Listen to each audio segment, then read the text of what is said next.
everyone else is bottom of the barrel wrong. Very clever.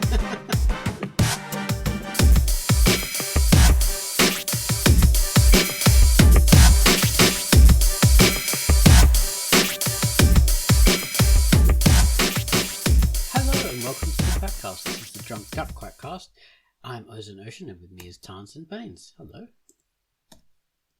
Hello. Hello. And today we're talking about the idea of gatekeeping. Who's in charge of this, the communities or the fandoms or whatever, and can say who can be part of them and who cannot, who's in this exalted position.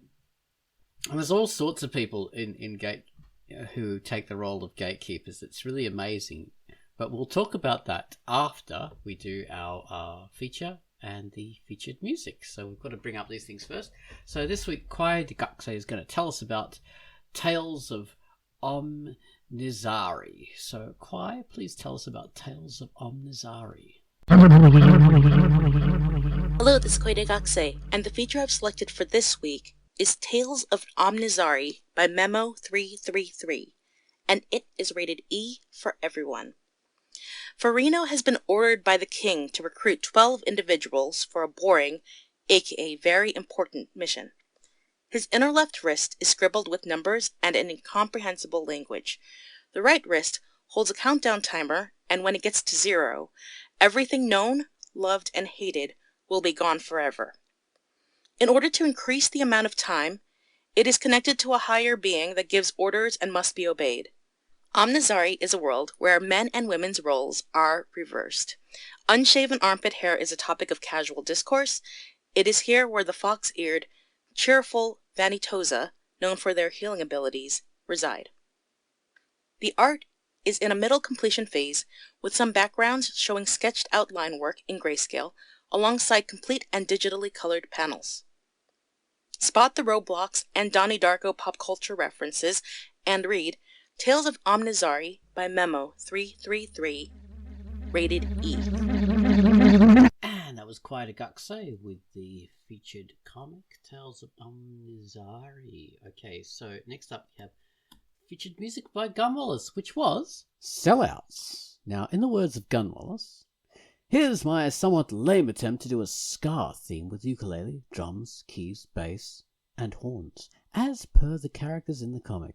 Probably a bit tame compared with the comic, but it sort of works. And I like his description best. So what I would say is this has a light after-hours party feel to it, wearing your Hawaii shirt and sipping margaritas on the deck in the evening. So I hope you enjoy Gunwallace's theme to Sellouts.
Thank you very much for that, Gunwallace. That was a fantastic theme too. Sellouts, which was a comic by Terralopod, and it's rated T for teen.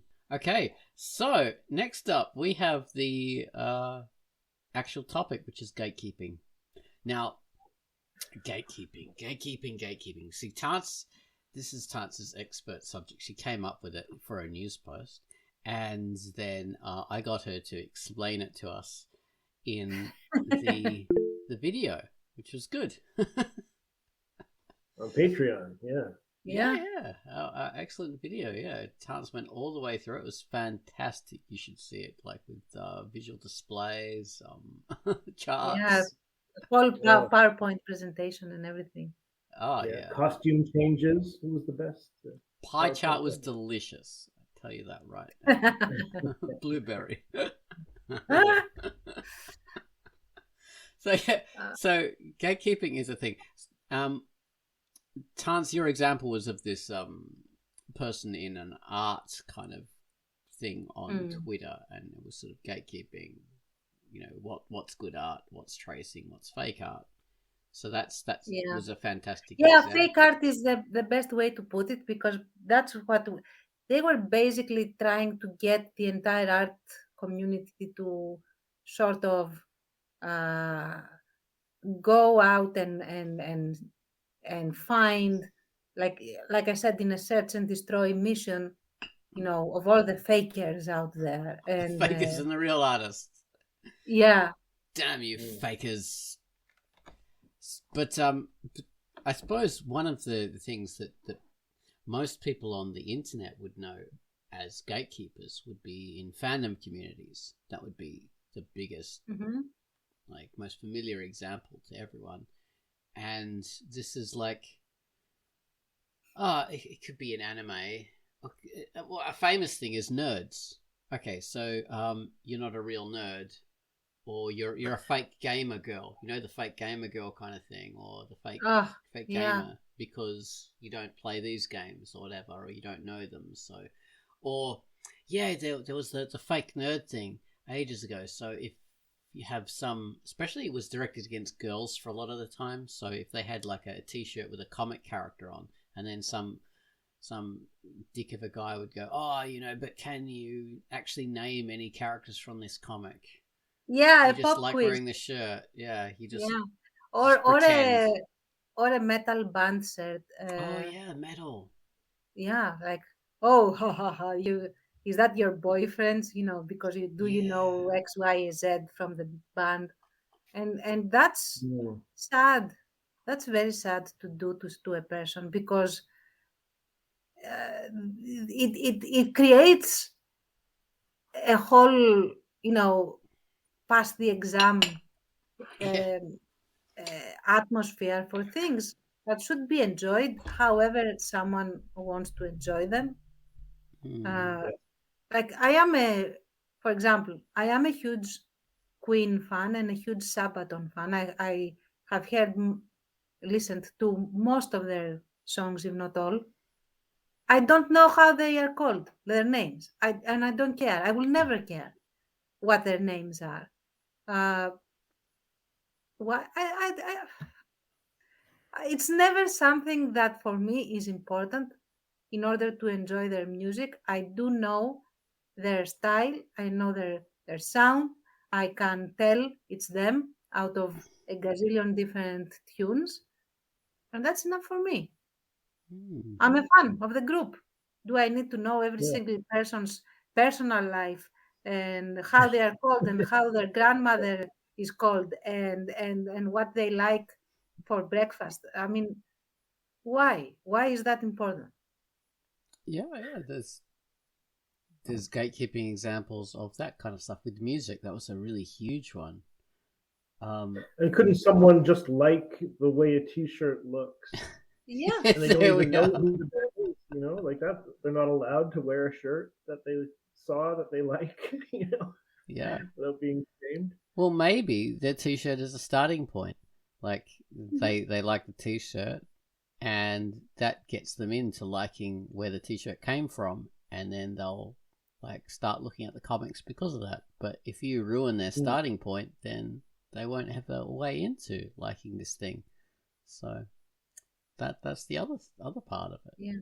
Or another gatekeeping like if something was sort of marginal, like a niche interest, and then it becomes popular, I was just gonna then say you that. get, oh, I liked this before it was cool. And I have Mm. said this, but I have always said this in jest, like never actually meant it to shake my fist at people that jump on board of something that I liked before it was cool. Uh, Yeah. and it's like, oh, you're doing it because it's fashionable, but I am the OG fan, and you are not a real fan, and that's Ah, such bullshit. Sorry even for worse slang. than that. Even worse than that was, oh, you like those guys? I used to like them. Yeah, but now they are popular, so I don't like them I liked them anymore. when I was a kid. Yeah. And you Yeah. guys, do you relate at all? That was exactly the point I was going to bring up about like something that was Sure. liked before, like fans who are really into it, and then it becomes really kind of mainstream popular, and everybody's wearing the shirts and proclaiming. Like, can you relate to those OG Oh yeah, I'll never stop doing people it at all? too. That will always come up. It will always it will always come up. I'm sorry, but I will always have a bit of that impulse and I'll fight against it. I think that's the thing. Rather than saying, "Oh, I'd never do that." It's more like, "Yeah, I'll do it. I can't help it, but I'll try and not do it." I think the Uh, impulse, yeah, it would be an impulse, yeah. now that you mention it, I would never do that in these areas. However, I do have a tendency to do that in other areas, like when it comes, for example, to politics, or when it comes to certain aspects, not all of it, but certain aspects of psychology, and who can and who cannot opine on psychology and issues around psychology. And so I do have that tendency. I would need to watch myself when it's appropriate to do it, because sometimes it is appropriate to do it, but most of the times it's not.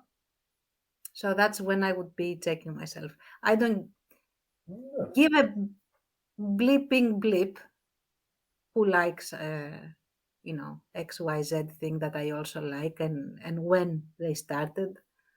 So yeah, I guess it is where it differs with people, where they get the impulse to do that. Yeah.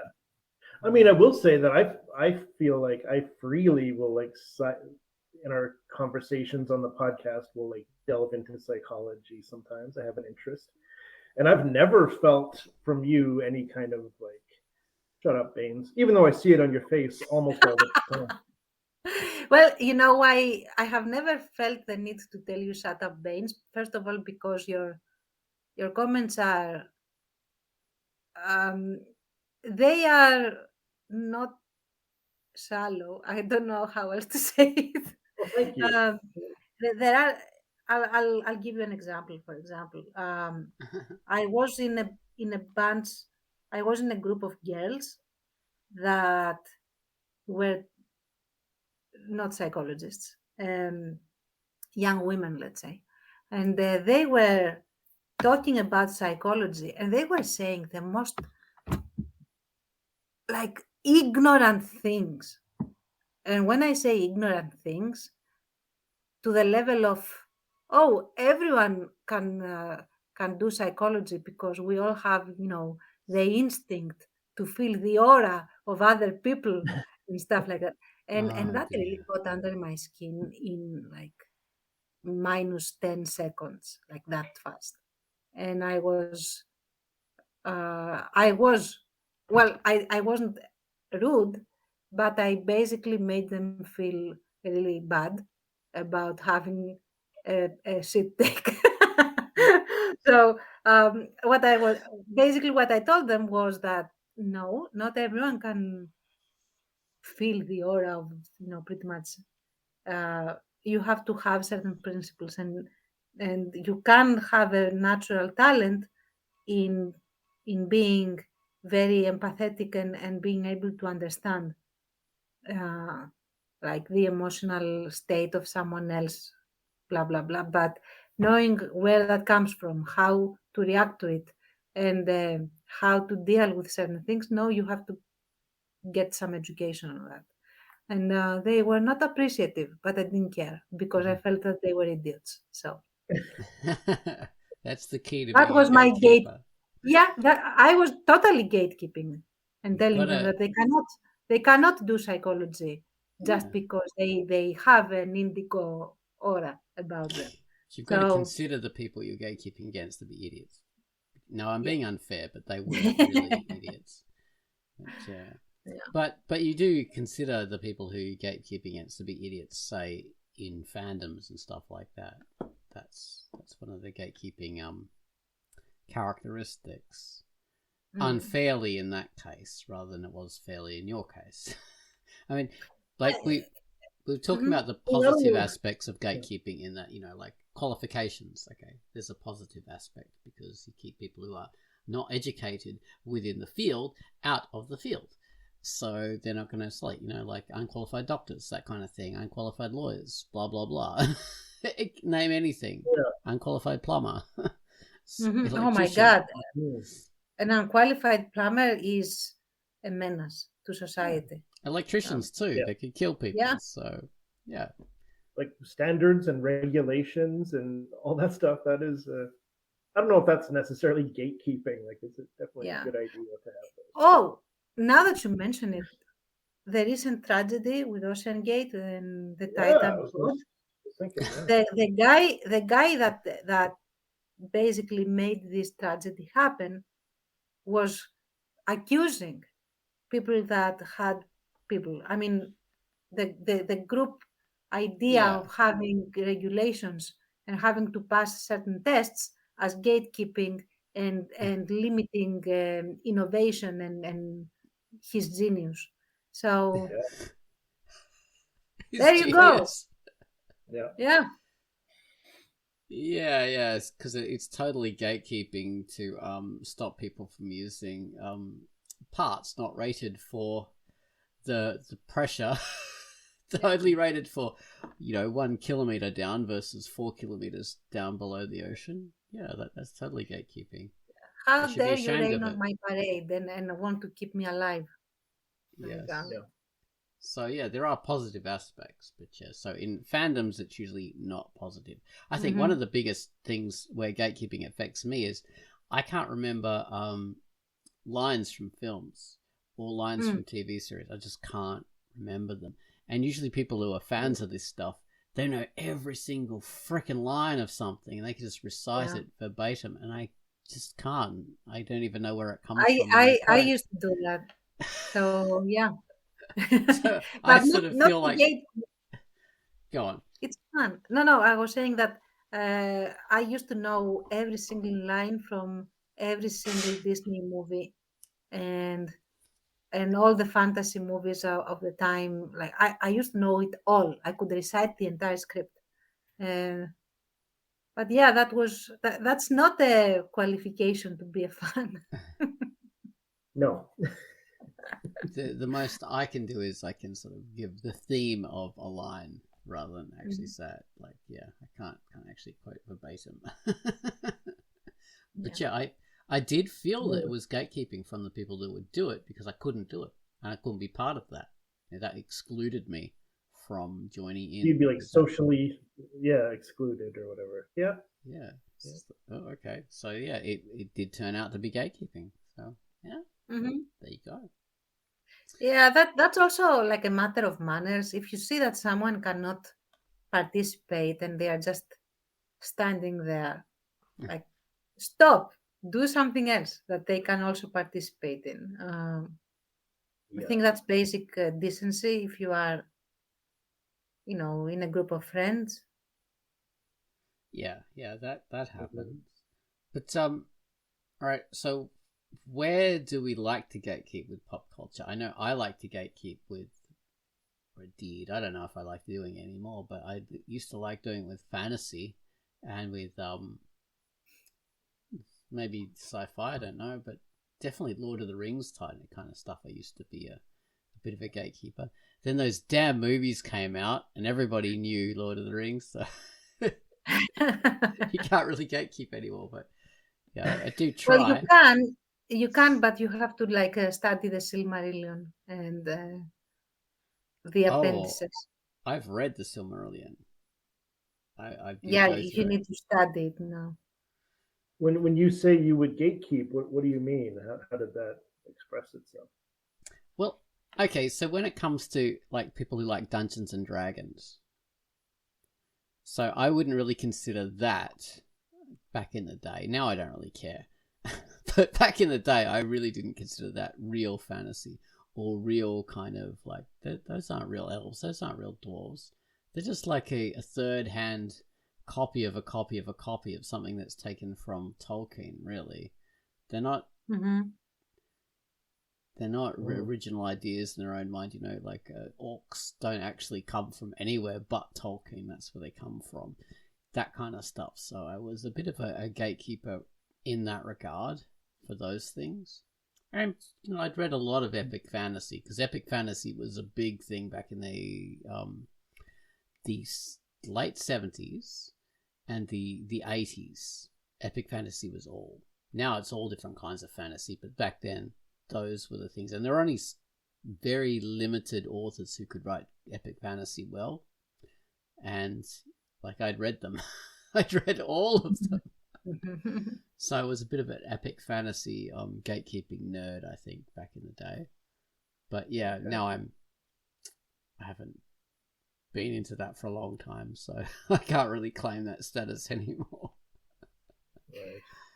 And I don't care as much anymore. So.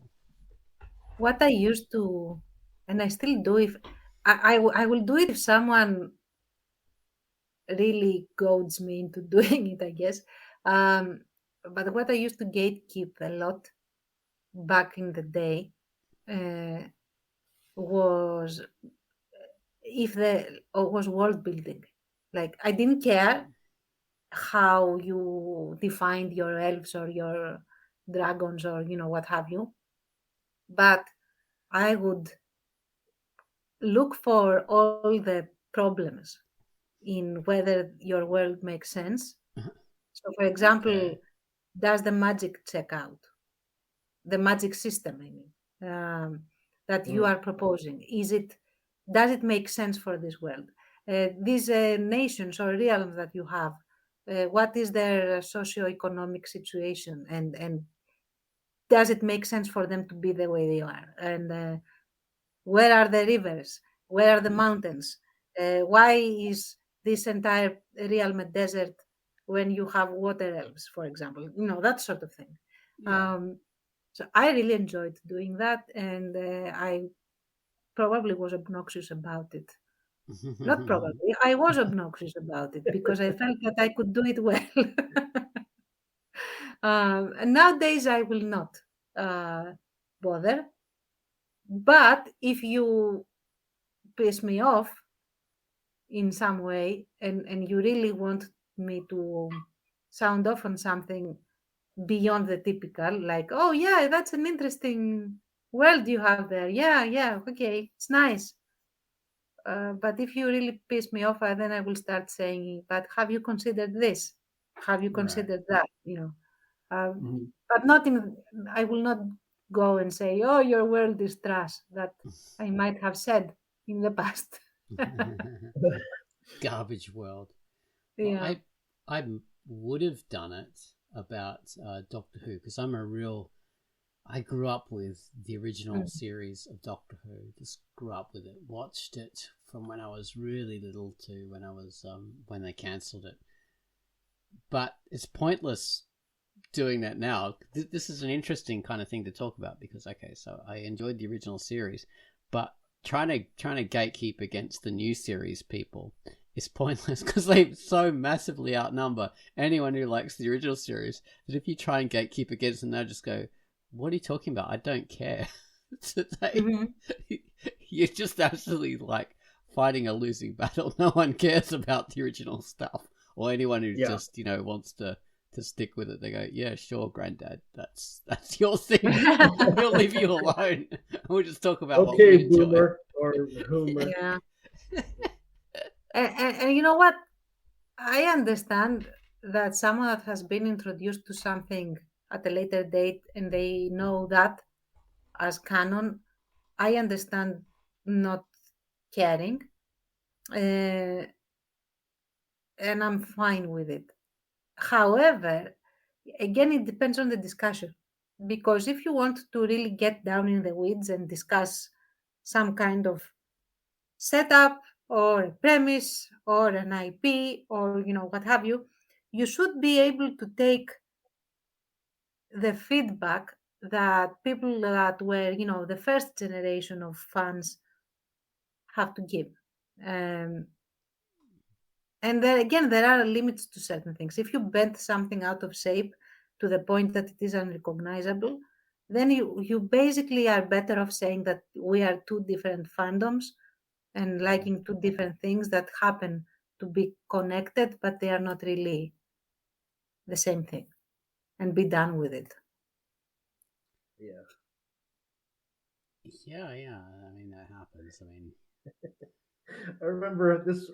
I don't know if this will mean anything to literally anyone who's listening to this, but many years ago, I had this discussion, and it got a little, just a tiny bit, but a tiny bit heated about the X-Men. Oh, okay. Silly to even say it. I was working at this video store, and the mall security guard would come in and like hang around there, which is another Sounds good. story. Someone made him stop. Thankfully, another story. But yeah, he was talking about X-Men, and it was the '90s cartoon that was his reference to X-Men. Oh, right. He like really mm. got like on this kind of Da-da-da-da-da-da.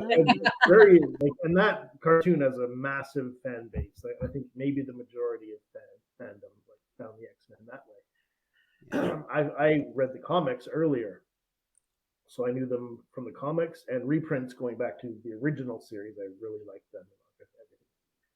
So anyway, he was talking about how this character Morph was one of the original X-Men. He's a character who was in the original cartoon and he died early. And then I think maybe came back later, someone impersonated him or something. And I said, well, actually, he wasn't one of the original X-Men in the comics. And this guy like dug in his heels, like he's like, yes, he was there in the beginning. And it just got very uncomfortable until Yeah. I finally said to myself, like, why am I having this argument? Yeah, you've got to know what hills to die on, so to speak. Or even, why would I even attack this poor undefended idiot? Yeah, overall, I'm not that at all. Like Marvel, I love Marvel comics when I was younger, and then when the movies became these mainstream things, I was nothing but happy. Yeah. Because you get Same. to see these great movies based on stuff you like, It's great. Same for the Spider-Man iterations. And for some reason, people had to compare, like, who is better, Andrew Garfield or Tobey Maguire or Tom Holland, and like, who is the better? Like, why do you have to compare? Why do you have to rank everything? This is obsessive behavior. I liked all of them, honestly, and there are different aspects that I prefer in each one, and I enjoy all of them. I never understood why Andrew Garfield got that much flack, um, being Spider-Man. Now, of course, that they are all together in the Tom Holland movie. Everyone loves everyone, which is good. It's great.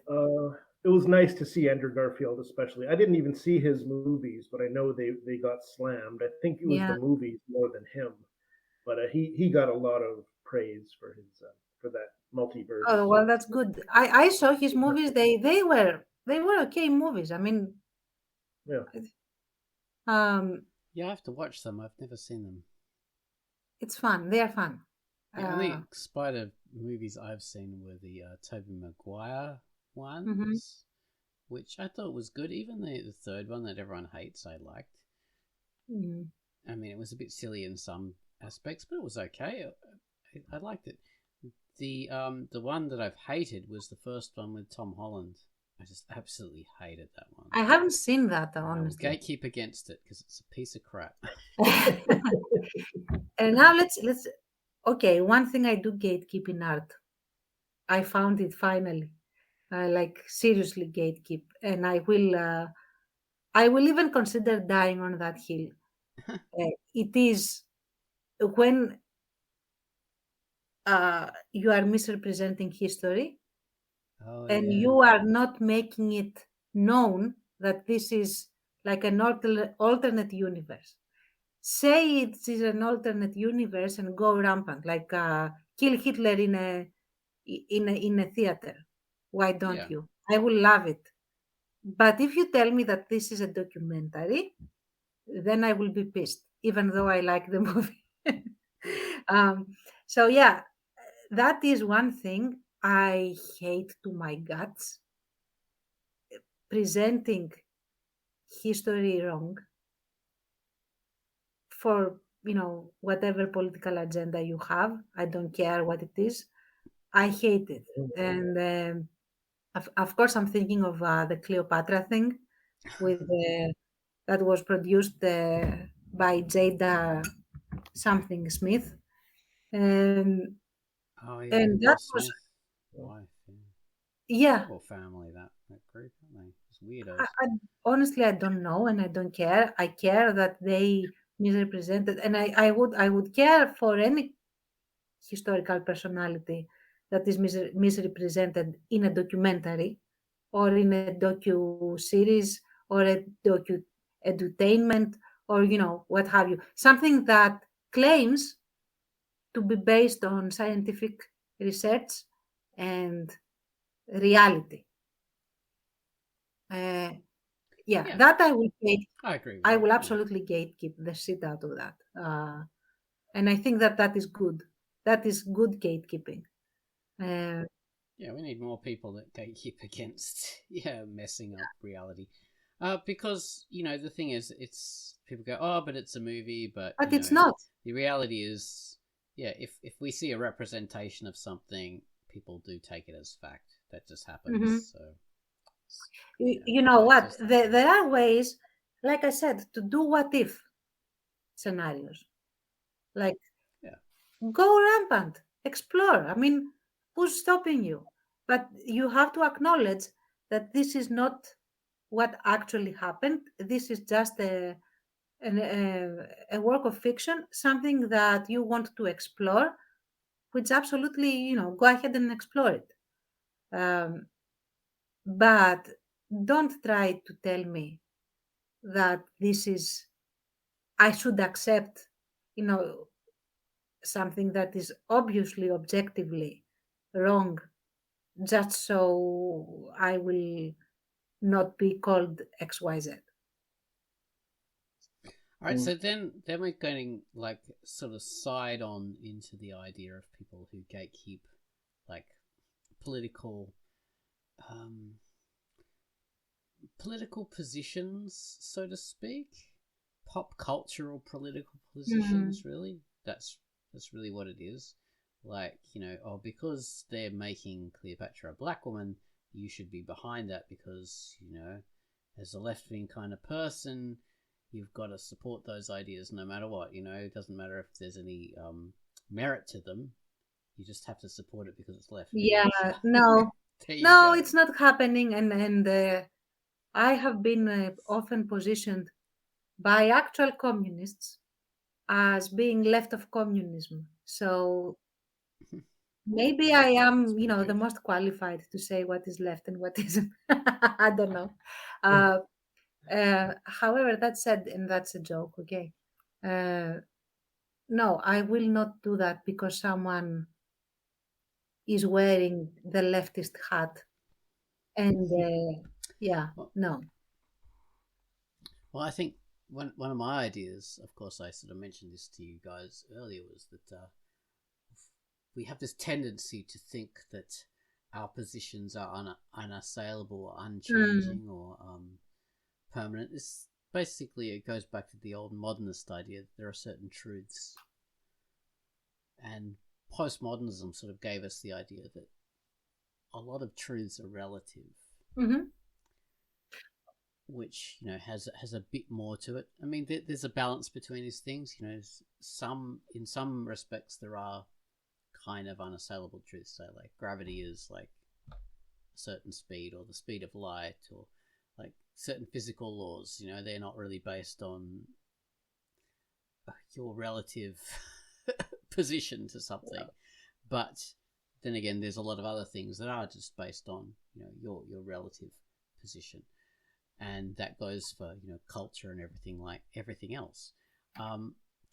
But we kind of think, yeah, now if I'm left wing, that means I have to support specific kind of ideas, or you, because you're left wing, you have to support specific ideas, or this is just how you should think because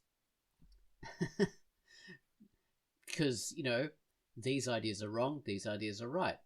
And okay, so the rights of Indigenous people, this is something we as left-wing people, I don't know if like you guys are or whatever, but we have to support, we have to be behind them in all kinds of ways. Whereas in reality, certain positions aren't right regardless, because these things are always relative. If an Indigenous person becomes very powerful, then they can kind of lord it over everyone else, and they can use that power to take advantage of things like that, and that puts them in the wrong. It's just there's no. I'm not saying like, oh, Indigenous people will do this. I'm just sort of trying to give an example of the reason why there is no unassailable position. Everything has to be relative. Everything has to be judged in accordance to something I think else. I would say that everything has to be nuanced, and context is king in a lot of situations. And truths are not unassailable. You might need to amend truths, especially when science brings forth new data that you have to consider and that you didn't know before, and sort of that sort of thing that gives you new insights into your reality. That what, there are no four humors. We have a different way that we work as humans, for example. Or what, bugs don't spontaneously uh, happen, and they are not the spawn of the devil. There are certain eggs that hatch, blah blah. And I'm saying these things because these are insights into reality and truth that happened, and we had to change our reality according to the facts. And I think that this is an issue that,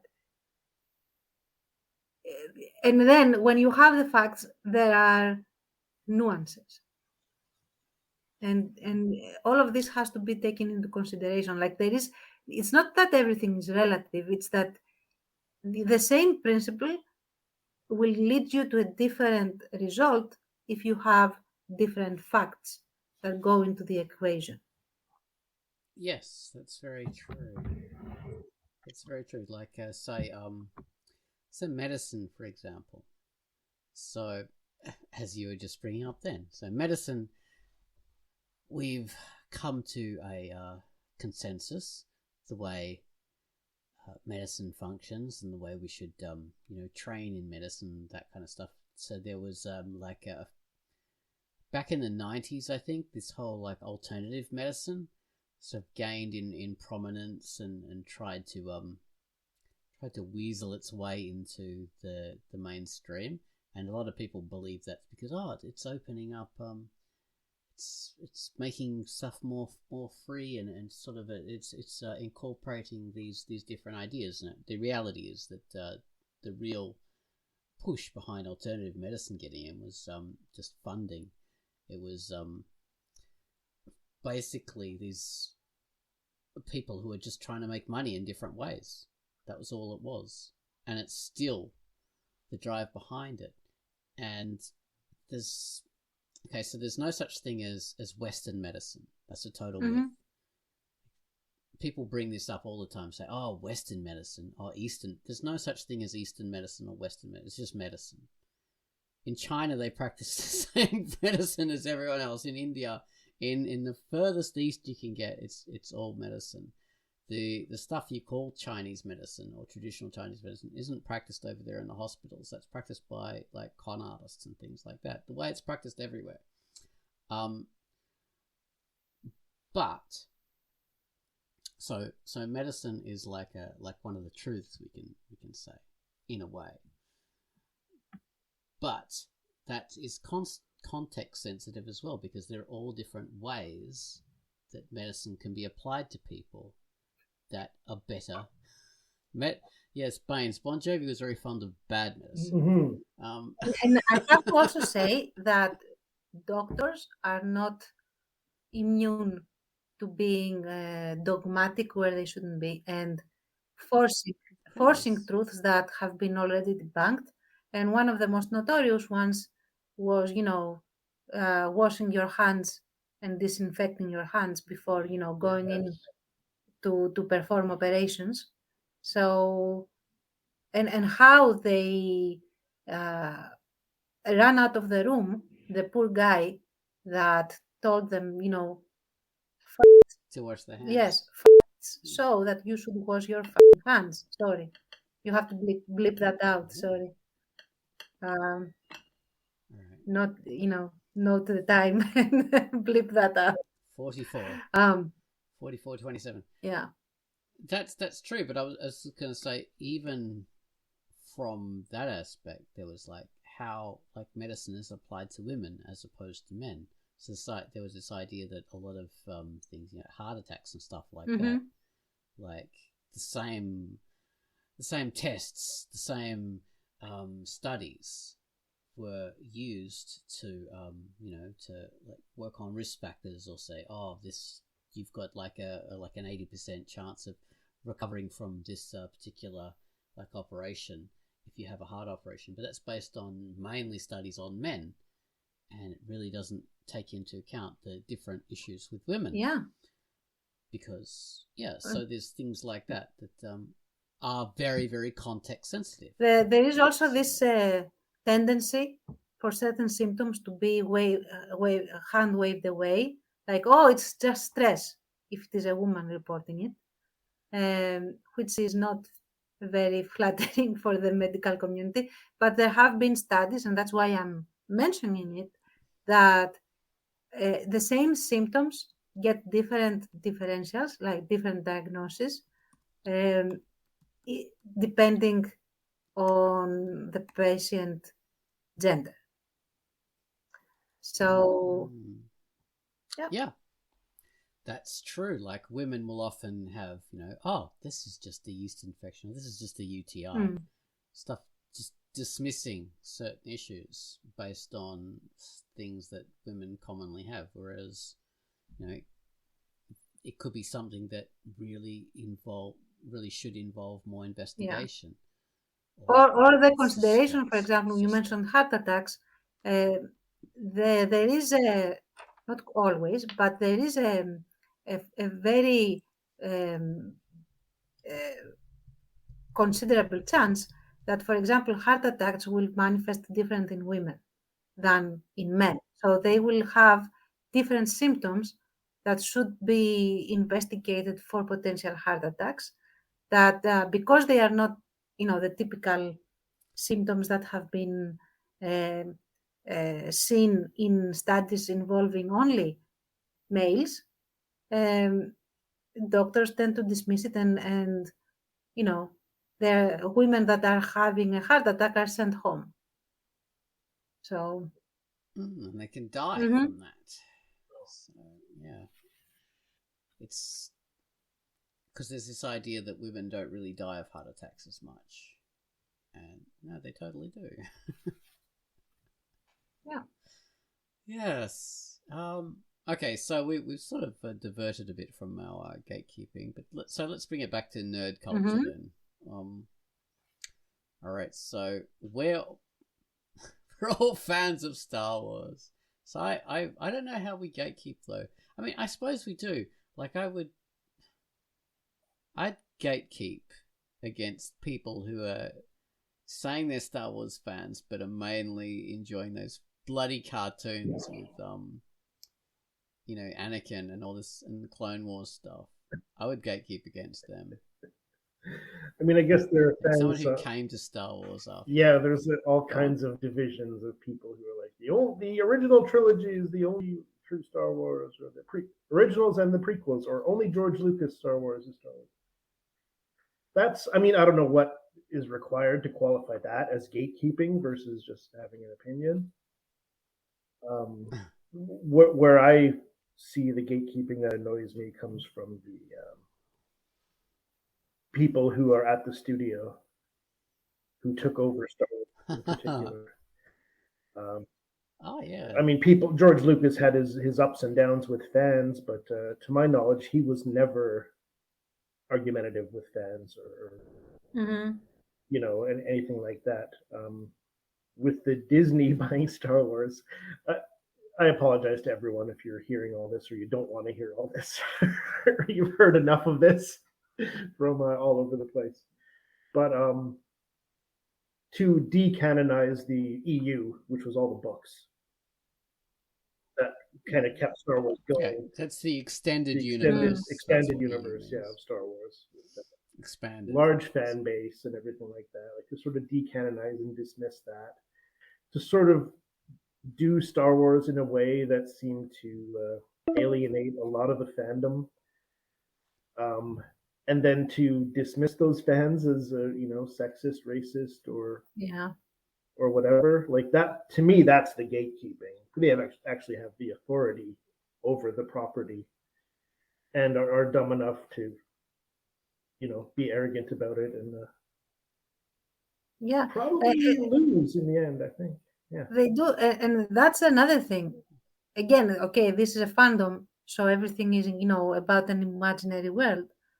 But when you have an established setup of world building, and then you append part of it in order to do your own thing, and call anyone who objects to that whatever, then again you are like those people that do that in reality as well. Like, reality doesn't agree with me. Tough luck for reality. It's just that this established IP has these facts that are taken as canon. Well, too bad for canon. And that is a problem. You can do that, absolutely. It is a work of fiction, but you cannot dismiss people that will not like it. Or if you want to be normal, okay, I shouldn't say that as a psychologist. Normal does not exist, but whatever. If you want to be a reasonable person, what you should do is what the MCU does a lot. I think it's the MCU, like not DC, or both do it. I don't know. That go on the what if version. Like, okay, so that's the canon, but we don't want to explore that. We want to explore, like, what if Luke went berserk and tried to kill his nephew? We want to explore that. Like, that is a what if. It is a different canon within this setting. Yeah. I don't think anyone would have an issue with that because they can choose to like it and consider it, or just dismiss it, and everything is fine. Yeah. Yeah. It's very popular now in the whole both Marvel and DC movies to have different realities. That's what they're doing with the Spider-Man and with what was the other one? The Flash. They're having all the different Batmans and stuff, and Superman. So they're both doing that, including everything as like canon. So it's all actually become what they're doing. That's mainstream now. But I don't know, where do you guys really gatekeep? I mean, seriously gatekeep. Like, you talked about historical stuff, Dance, but what's a nerdy thing that you really gatekeep against? Isn't that nerdy enough? Like historical stuff, but I mean like of a Ah, fandom that you gatekeep, like maybe no, Harry Potter I stuff never, I liked or it, what? but I was never a fan in that way. So no. What I would say that maybe, like, and that's a big maybe, would be the Rurouni Kenshin stuff. Um, I guess I could Okay. get heated. And again, I don't know. I'm a terrible nerd in the sense that I guess I don't die on these hills. But the closest I have come was when I saw the OVAs, the OVAs for Rurouni Kenshin, and they had like the origin story was fine, very well done, and all of that. But there was another OVA that was about how Kenshi's story ends, and the manga has Yeah. an actual ending, and it is a very happy ending. He, like I guess spoiler, I don't know. He ends up with Kaoru, and they have a son, and they live happily ever after together. After he retires from practicing his martial arts style because it is hurting his body. And what they did in the OVA was that they basically made him a deadbeat dad that roams Japan and then dies from some kind of syphilis style disease, and also gives it to his wife, and they die together, and it's like the most morbid, dark, and completely off the charts sort of ending that you could give this character. There's no reason to give this character this because he was never that. Uh, he was always looking Yeah.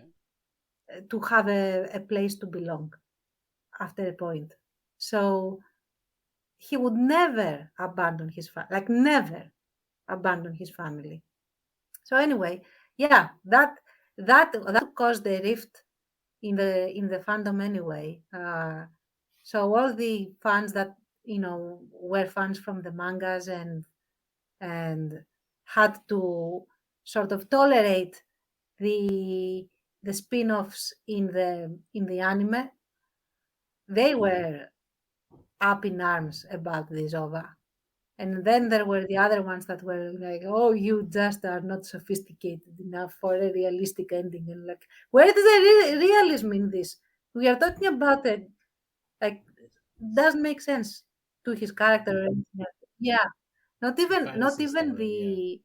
Yeah. the creator liked it, and he was flipped off as well. Like, so yeah, I guess that would be my only gatekeeping thing that I can think of right now. So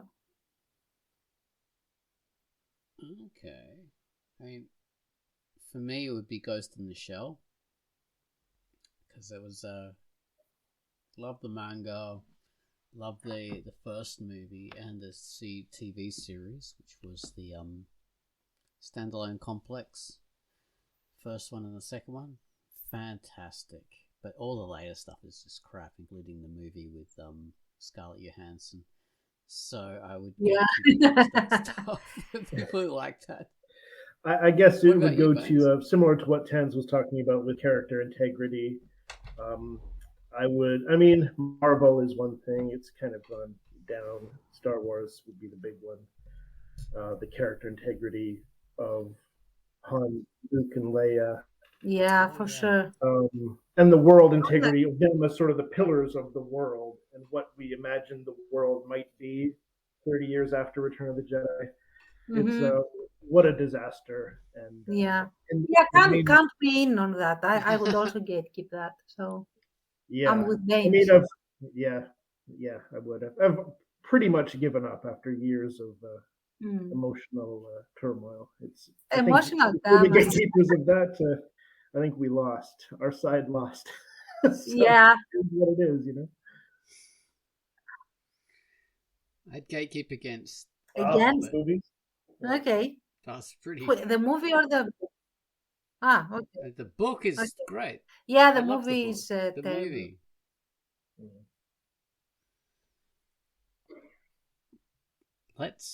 All right.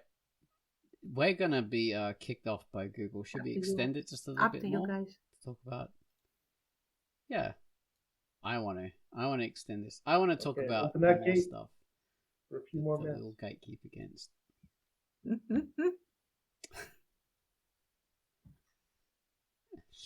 Right, I don't In even 2 know when it's minutes. going to end. Yeah. Like, oh, where's the countdown? Oh, there it is. Okay. Yeah. Google's gatekeeping us off. Yeah. All right. Yeah. So, The Hobbit, definitely. That was just, oh my god. If you think you like The Hobbit and you saw that film, and that's the reason why you like it, well, you're not real talking. Yeah.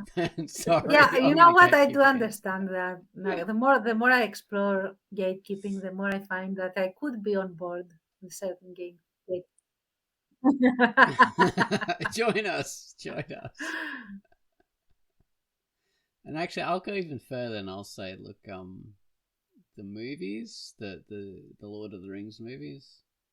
I mean, it's great to see those as visual representations of the whole Tolkien thing, and yeah, I say for the movies that, you know, although they are brilliant visual representations, the story and the feel of the books isn't really properly represented there.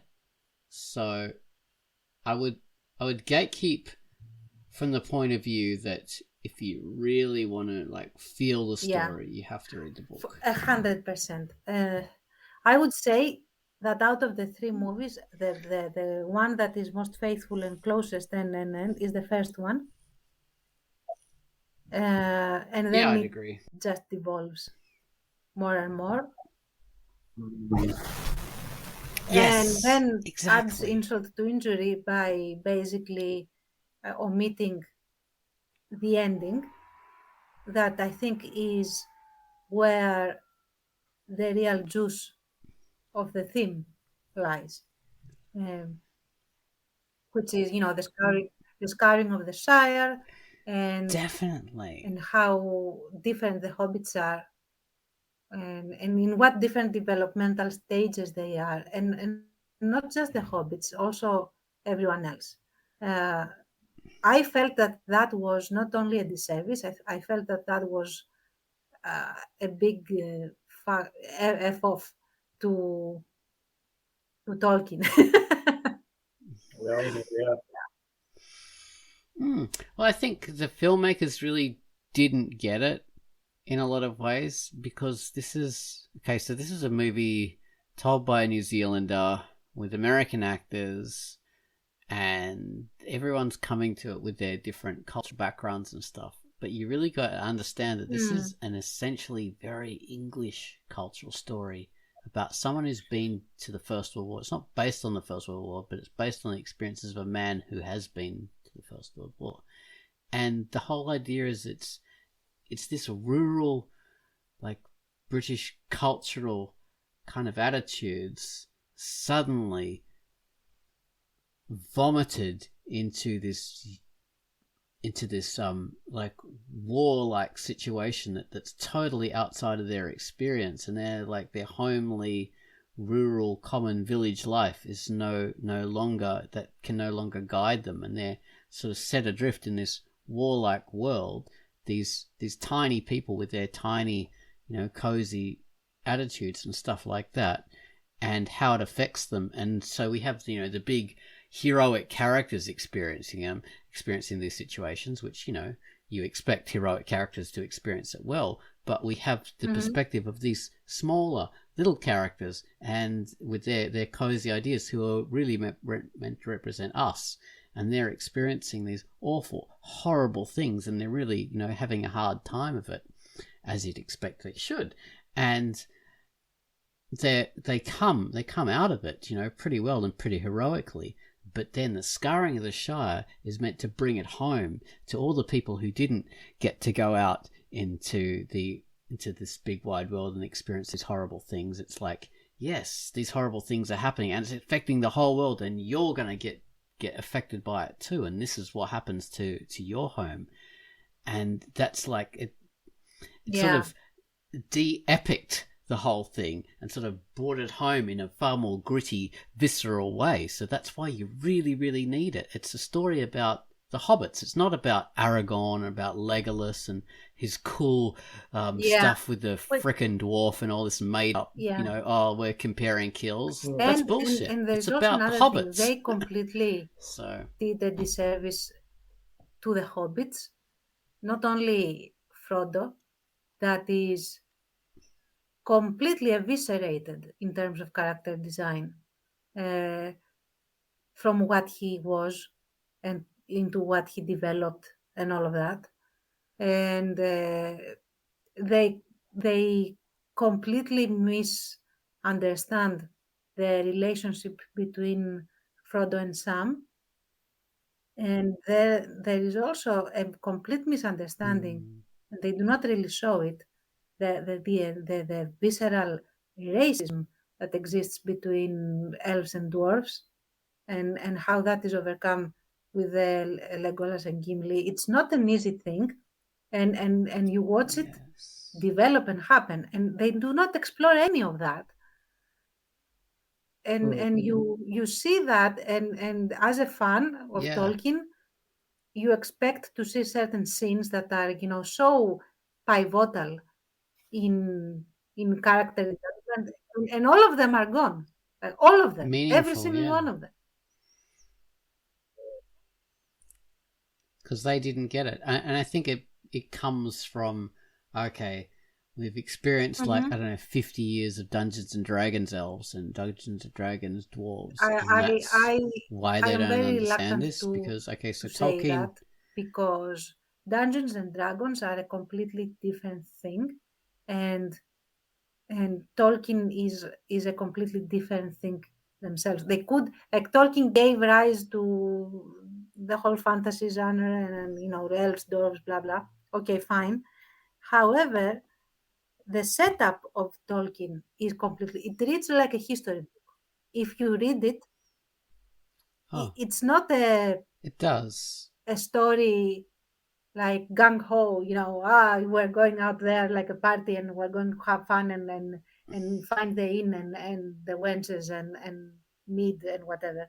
So the idea is that it reads like a history book, and you should treat it as the story of real people that just happen to be different races, and that's all there is to it.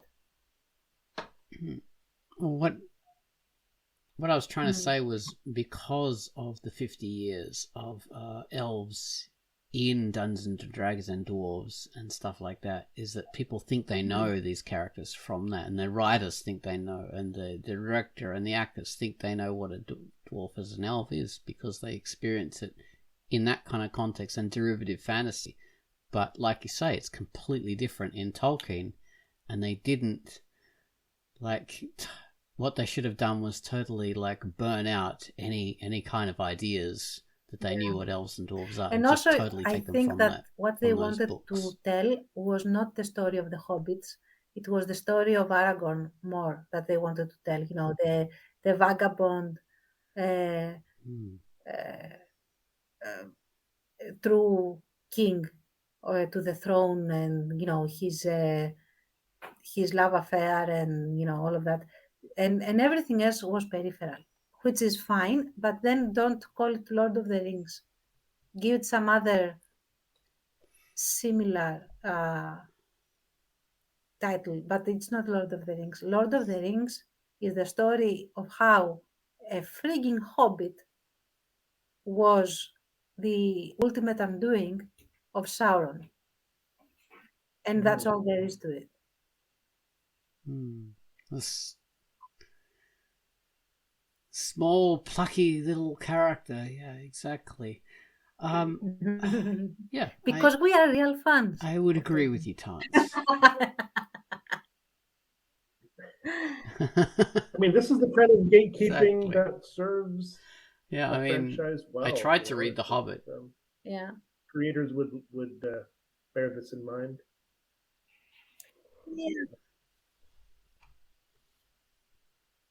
It does actually. I mean, because people do like come back to these ideas and then they do different versions of them, Like and I sometimes they can be remember better. being so disappointed. And that happens. Well, I was waiting for that scene in Weathertop, where Frodo attacks the Ghost King, the Wraith, and that never happened. And that was such a moment where you got a glimpse of what there was hidden in this little guy that was basically scared out of his wits but still going forward, and that's what true grit and true courage is. And all of that, like, they took one of the biggest elements of this character and allowed it to be stolen by other characters that have other things going for them. Like, why do you have to have Arwen there? Yeah, Tolkien is a sausage fest. It's not about having, the ladies there. You have one lady that does their thing, and that's all there is to it.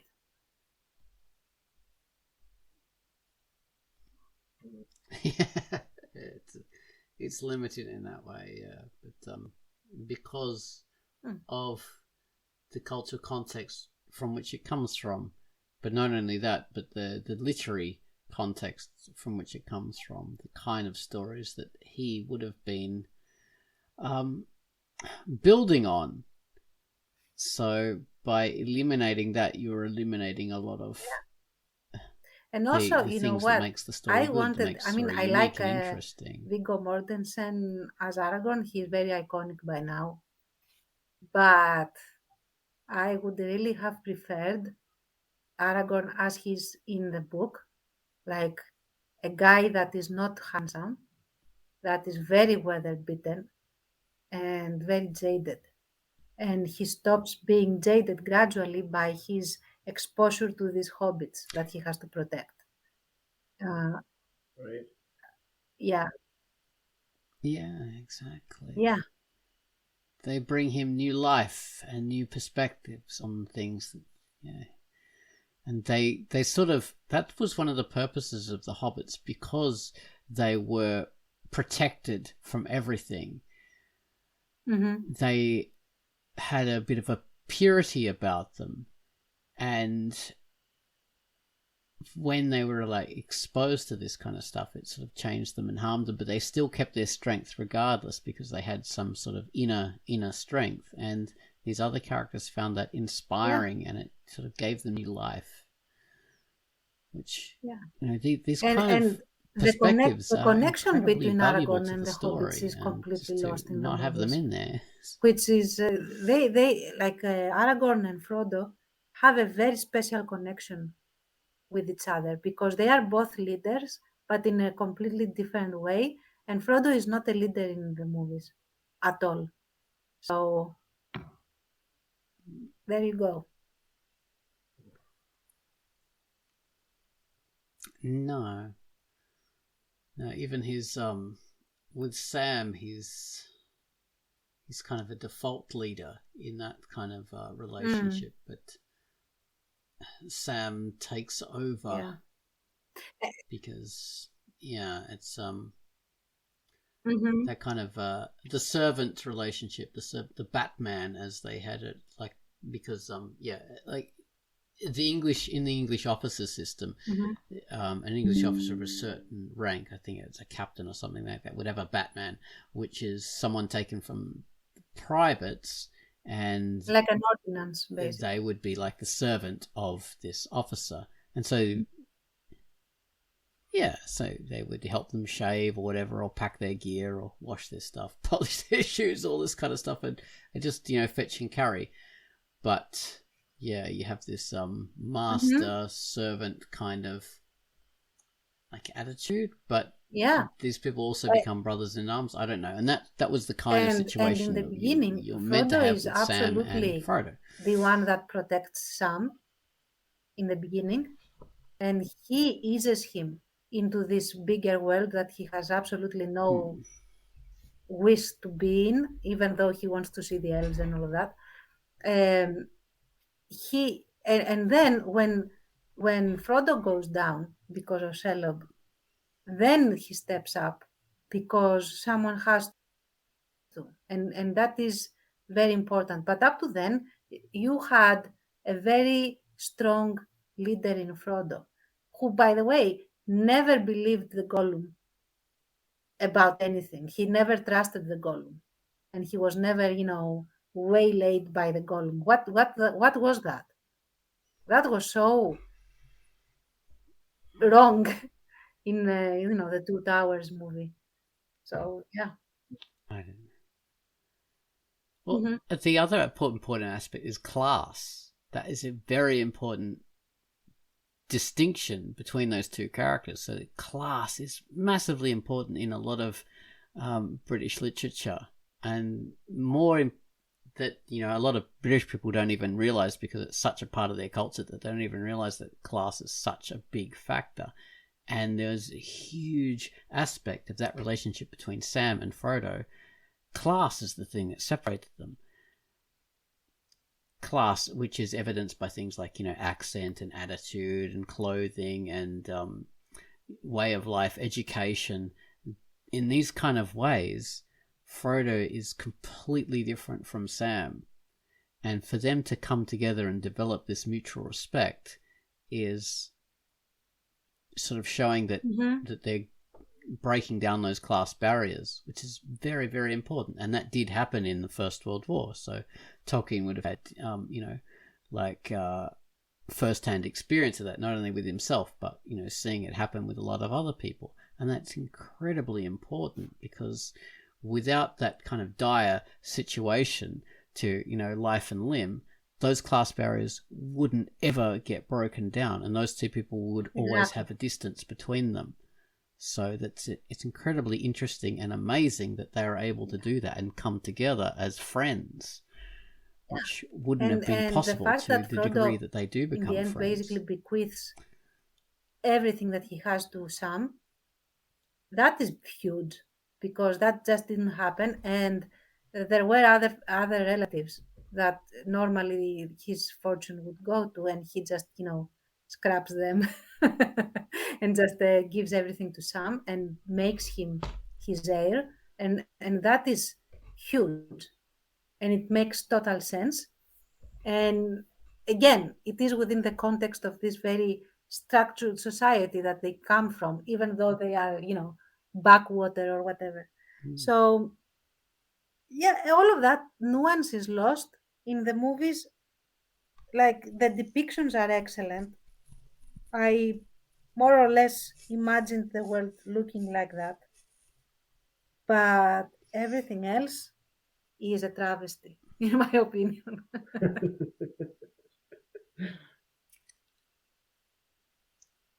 Yeah, they didn't really get the story, unfortunately. But okay, even though there's that, visually it did look fantastic. And earlier on in the Quackcast, I said this is something that I would have gatekeeped against, but I don't care anymore. So, like, this particular rant at the end of the Quackcast is sort of lending a light to that. But in the end, I don't care outside of this kind of specific situation. I wouldn't argue against someone who said, "Oh, the movies are great." I wouldn't go up to them and say, "You think the movies are great?" Well, screw you. Yeah, this blah blah blah blah blah. You don't know what you're talking about. See, I wouldn't do that. I'd go, "Yeah, they are great, and this is cool," and I would celebrate with them. I wouldn't do this. I'm only doing this because this is the Quackcast. We're specifically talking about this subject. But I wouldn't gatekeep usually and honestly, about even the in movies the at whole all, Star ever. Wars thing, where I feel that the entire premise of the IP was raped with what happened, and I'm not using that verb lightly. I still never cared, and in the sense of I never wanted to go, to those that were celebrating the new trilogy, the Disney trilogy that they really liked or whatever, to go and tell them that they are not real fans, or that they are wrong and they should feel wrong and they should feel bad and stuff like that. Your opinions are bad and you should feel bad. Yeah. Same here. I'm absolutely like people are allowed to like whatever they like, and that's Exactly. great. You know, I felt the same with the prequels back in the day, which I didn't like, but people who did like them, and there are plenty of people now who are like love the prequels. No, I didn't like them either. Totally fine. Yeah, you either. Yeah, but it's okay. It's weird, isn't it? The prequels Yeah. are getting a new It's lease by of life comparison. because Like the Disney trilogy made them various look good, reasons. which says a lot. You know what, though? As well as that, Oh, there's I these haven't seen bloody that. Clone Wars cartoons that a lot of people have grown up with, or a lot of people have gotten into. They haven't grown up with them, they just decided to get into them. That has massively served to rehabilitate the Oh, okay. prequels because it has Anakin in it and it has all these other characters. This Ashoka character, who's this girl, like, with, I don't know, this weird headdress, all this kind of stuff. So, yeah,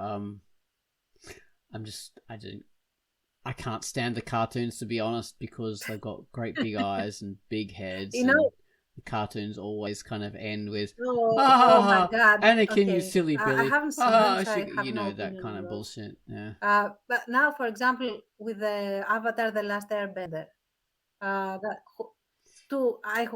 which I consider to be myself a fan of. I Okay. really Yeah. like Yeah. it. Uh, I don't like Legend of Korra, and there was such a divide between fans on. Oh, you don't like Korra, you are not a real fan. Oh, you do like Korra, you are not a real fan. That sort of thing. And now we're having the live action Netflix series that is coming out, and that's going to be interesting to see what it does to who is and who is not a fan. The only thing that brought everyone together was the Shyamalan movie that everyone hated, and with good reason. I am one of them. Like everyone Oh bonded yeah. over hating this movie. So Right. we'll see. It's interesting times. Yeah.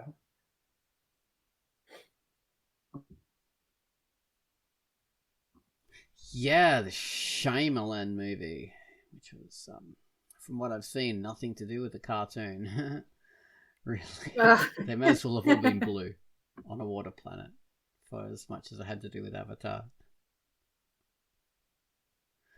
Well, we better wrap this up. Baines, we've sort of been talking over the top of you. So, what's your Oh yeah, I already said it would be Fandom Marvel, it would be Star Wars, but I am thing? fully on board. I'm glad you said what you said about not getting into arguments with people or having a problem with people who do like that stuff. So that's kind of what makes it not gatekeeping in a way, because I would have no problem with anyone who likes anything. It's okay. The gatekeeping I don't like is people who are in control of the properties and disregarding. Yeah, I find I don't. Yeah. Same. Yeah. Okay. I mean, do you find you that's get never into been like my online arguments with like people?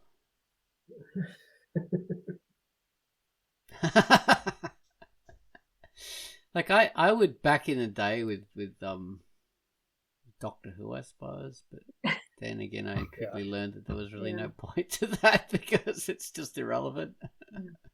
Yeah, the only thing I would get into yeah, online arguments it's, about would be the historical and- thing. That's the only thing I would bother doing.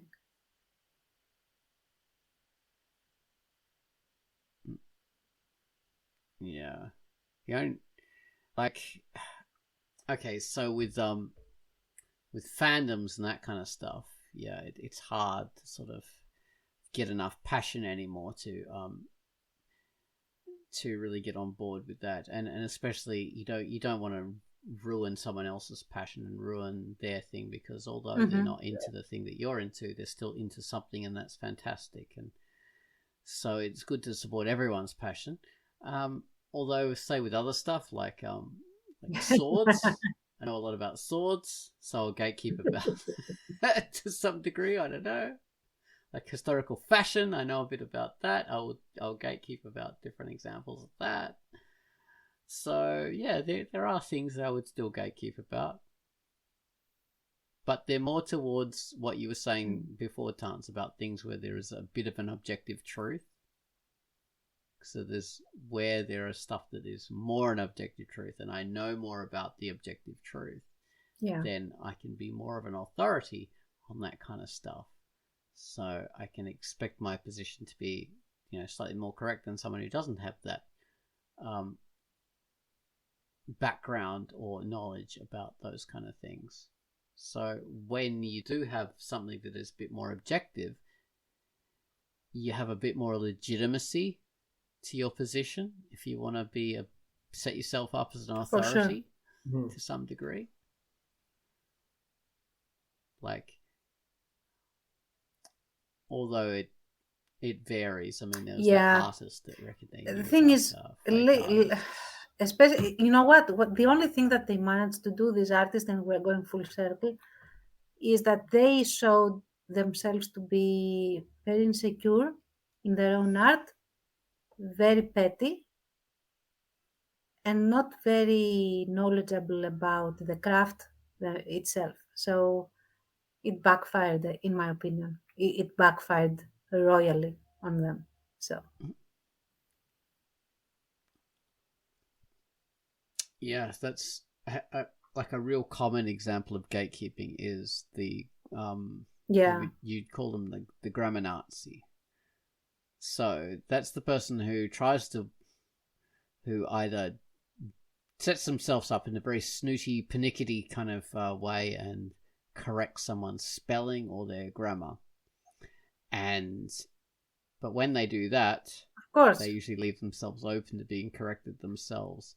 And often what happens is this rather amusing kind of circular fight where everybody's correcting. You know what though? If someone's a and grammar spelling Nazi, to the for example, degree. I feel that I have most of the times pretty accurate, correct grammar, both in Greek and in English. And I never correct people, never, on their grammar. But if someone tries to correct me or correct someone else as a way of invalidating an argument that has nothing to do with the grammar, I'm going to grammar the hell out of their posts.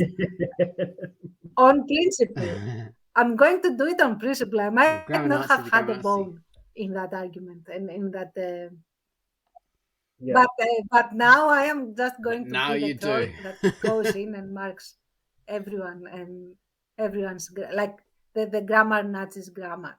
And I guarantee that because I used to teach English, I will find grammar mistakes that either in Cambridge or Michigan English would, I'll have to say that I myself will appreciate if someone's using that as a technique in order to invalidate what I'm saying, then F them. That's a dick move.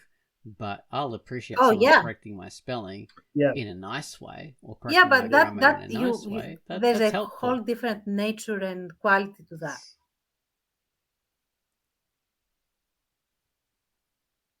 Yeah, there is. So it's a nice thing to correct someone's grammar or spelling if you're not doing it as a dick. And usually do it if you do it in private, that's a good thing. And but you are a dick if you respond to, "Oh, bugger you, I can do what I want." I can say that's that becomes being a dick. So anyway, blah blah blah. Let's end this before we get too into other subjects. All right, so this has been the Gatekeeping cast, and I've been Ozone Ocean, and you guys have been brilliant. Yes, so have you. Answering we have all been brilliant. All right. Oh, thank you so much. All right. Thank you very much for listening to Quackcast number. Thank you. 642.